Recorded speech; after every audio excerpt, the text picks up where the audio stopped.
If Hillary Clinton thought the email story would just go away, well, she thought wrong. The FBI director will testify before Congress about it, and Donald Trump is cutting ads about it. Does Hillary still have to worry about it? Then ISIS has carried out a flurry of terror attacks over the past several days. It's branching out, and the political shockwaves are being felt here. But the question is, does this help Trump or does it help Hillary? Neither, both, we'll discuss. And then we'll move away from politics, more than 1 billion miles away, and talk about the spaceship that just reached Jupiter and look at the latest images from the largest planet in our solar system. Good evening and welcome to RFL. I'm Andrew Whitman, in again tonight for Richard French. FBI Director James Comey is recommending no criminal charges against Hillary Clinton over her private email server. The case is almost closed legally, but Donald Trump is trying to keep it open politically. The Trump campaign has just released a video using Hillary Clinton's own words against her. Here's part of it. I did not send or receive any information that was marked classified at the time. From the group of 30,000 emails returned to the State Department in 2014, 110 emails in 52 email chains have been determined by the owning agency to contain classified information at the time. That the FBI director. House Speaker Paul Ryan also not letting it go. He says Hillary can't be trusted with classified information. Here he is this morning. I was on the ticket in 2012. After the convention, you get the full, deep classified information as part of transition, as part of being a nominee. I think the DNI, Clapper, should deny Hillary Clinton access to classified information during this campaign, given how she so recklessly handled classified information. Ryan also said the House will hold hearings to learn more about the FBI's probe of Clinton's emails. Comey could testify as early as tomorrow. Let's get into this with our panel tonight. We're joined by former Democratic New Jersey Congressman Steve Rothman. Also tonight, Jeannie Zaino, professor of political science at Iona College and professor of campaign management at NYU. And we're joined by Dominic Carter, political journalist and author. And so my take on the email situation at this point is that it legitimately raises questions about Hillary Clinton's decision-making and her trustfulness, as that ad from Donald Trump just pointed out. Is that your take on where we are, Jeannie, or is there more to the story than that? You know, I think as the Republicans move into this area of holding these, hearings, I think they have to be very, very careful that they don't get themselves mired in what they became mired in with Benghazi, which is the Clintons are able to make this look like a witch hunt. So I think the Republicans, of course they want to use this. They will use this throughout the campaign. And I'll pivot to the Republican response in just a second. But for Hillary herself, is it just a matter of trustworthiness and decision making at this point, or is there more to it? The legal end of it is over. There's, so she is clear on that, but the political end is there, and she's going to have to deal with that, and they are not going to make it easy for her to turn and start to focus on other issues. So this is going to dog her throughout the campaign. If she wins election, it'll dog her throughout her presidency. There's no escaping it.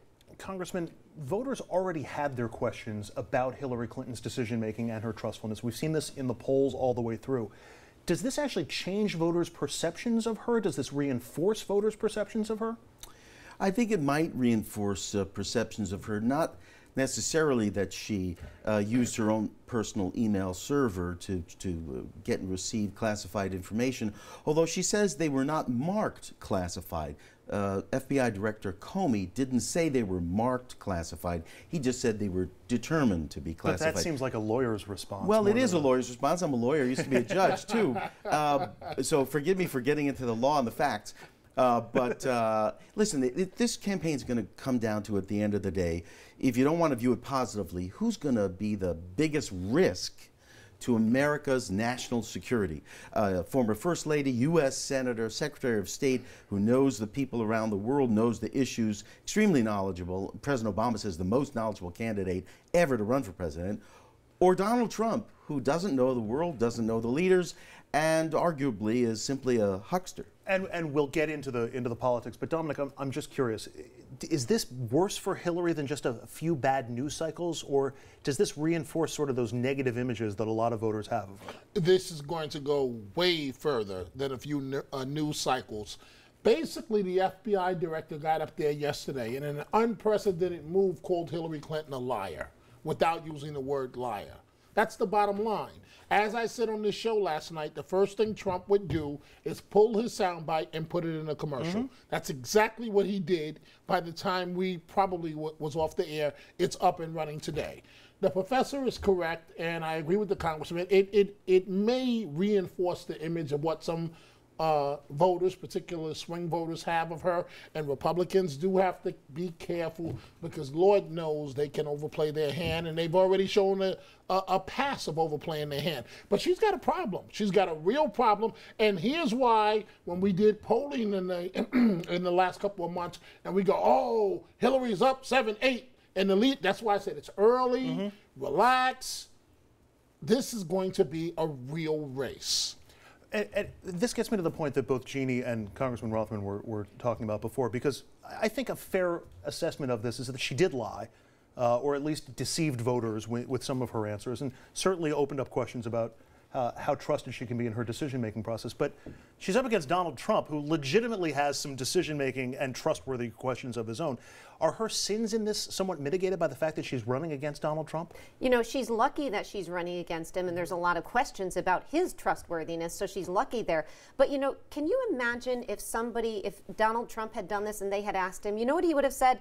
Damn right I did it. I did it because I've been under attack for the last 30 years, and this is what you do when you're a politician, and this is the normal thing to do. I mean, he has been asked questions about his misbehaviors, and he's owned up to every one. And that's what is so frustrating to voters about Hillary Clinton, this kind of skating around it, this, you know, oh, it was more convenient to set up a server in my house. You know, this rubbish that she has been spewing about this is what makes voters uncomfortable, and they want that kind of straight talk that Donald Trump gives. And if you look at the trustworthy numbers, he's not, you know, trusted beyond belief, but he's more trusted than she is. So she has a problem with this. And what she's going to try to say is, yeah, you may not trust me, but I know more about policy and I'm more experienced. Do you agree, Congressman? Completely. I think the professor's exactly right. It's an unwillingness on the part of the Clintons. I saw this with Bill Clinton when he was president, and I've seen it for a long time with Hillary Clinton. They just can't speak the plain truth. It's a shame. However, what I find in my conversations with my Democratic friends, my Republican friends, is that everybody says the same thing. We're not thrilled with Hillary. We're going to hold our nose, but goodness gracious, we could never vote for Donald Trump. That would be just too much of a danger to the United States. So how does she try to regain trust from voters who are concerned about this or her history? Or is she simply too far gone in terms of being in the public eye, and we have a cemented image of who she is, for her to really change that perception? Well, you know, not to play an amateur psychoanalyst, but I think she's just a little too old to change her ways and to become more forthcoming. I think she's more comfortable in her own skin. She's a very bright, experienced, accomplished person, and she should be comfortable in her own skin, but as the professor says, she's not.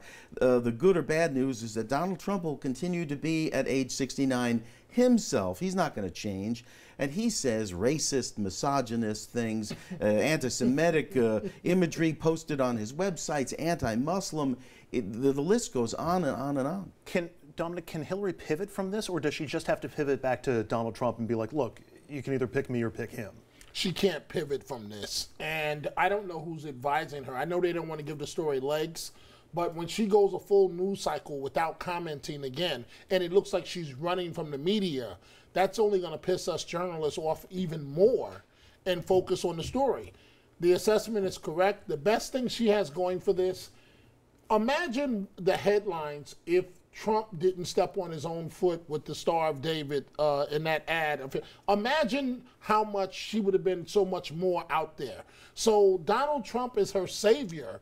Even when she's in trouble, she can bet the ranch on it that he's going to do something stupid or attack black people or attack Latinos, and then he's going to be the headline. And we'll get to that specific charge against Trump in just a few minutes. Jeannie, I guess my question is, and you mentioned this earlier, the Republican overreach. We've seen it with Benghazi. We've seen it with the emails up until now. How much danger is there that Republicans over-respond to this? Calls that she shouldn't get her security briefings, calls that, you know, maybe we should, recess the House or shut the government down until she's charged with something. How real is the risk for Republicans here? There is a real risk because, as you mentioned, they have done this before. And, you know, this is exactly what the Clintons would like them to do. They will be playing right into the Clintons' hands if they hold these hearings and they keep attacking her and they can't control their own members who are going to come out and say potentially horrific things about her that Democrats and the Clintons will be able to use and say, look, there's evidence. This is a witch hunt. This is an attack on me as a person, not an attack on, you know, my ability to safeguard classified information. So they have a real problem here. I would just say we can't forget she benefited enormously from the timing here.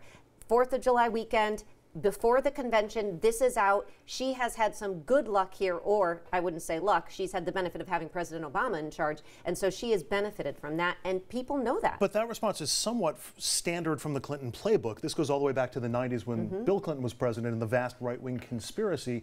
At some point, does she run the risk of playing that they're all out to get me card a little too much? Well, the good news is for her, even if she speaks that way, people are tired of that kind of commentary, although I believe there was something there. There was a right-wing conspiracy, which is not to excuse President Clinton's behavior or some of her behavior. But at the end of the day, we have a choice between two imperfect people, one of whom is going to be the commander-in-chief of the most powerful military, our military and our nation, and is going to have to be trusted with nuclear codes, and it's going to be one or the other, and you got to make a choice. All right, we'll have more on the 2016 race, including a focus on Donald Trump coming up a little bit later. But up next, we pivot to foreign policy. We look at President Obama's latest move in Afghanistan and also how terror is or could be impacting the presidential race here in America.